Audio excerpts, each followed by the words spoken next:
ചെങ്ങന്നൂർ മഹാദേവ ക്ഷേത്രത്തിൽ നിന്ന് വളരെ അകലെയല്ലാതെ 500 മീറ്ററിനടുത്താണ് ശാസ്താംകുളങ്ങര നരസിംഹസ്വാമി ക്ഷേത്രം സ്ഥിതി ചെയ്യുന്നത്. ചാത്തൻകുളങ്ങര എന്നും ഈ പ്രദേശം അറിയപ്പെടുന്നുണ്ട്.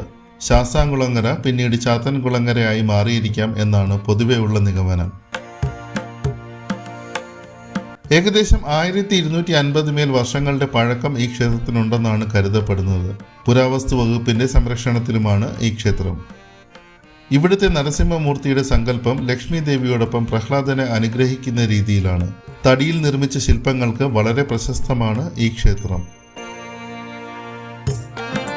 നാലമ്പലത്തിനകത്തേക്ക് ക്യാമറ അനുവദനീയമല്ലാത്തതിനാൽ ആ ദൃശ്യങ്ങൾ ഇവിടെ കാണിക്കാൻ സാധ്യമല്ല. പൂർണ്ണമായും തടിയിൽ കൊത്തിയെടുത്ത ഈ ക്ഷേത്രത്തിലെ പ്രതിഷ്ഠ സാധാരണയിൽ നിന്ന് വലുതാണ്. പടിഞ്ഞാറേ ദിക്കിലേക്കാണ് ഇവിടെ നരസിംഹസ്വാമിയുടെ ദർശനം.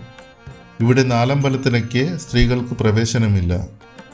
ശാസ്താവ്, ഗണപതി, നാഗം, രക്ഷസ് എന്നിവയാണ് ക്ഷേത്രത്തിലെ ഉപദേവതകൾ. വലിയൊരു ക്ഷേത്രക്കുളവും ഇവിടെ കാണാൻ സാധിക്കും.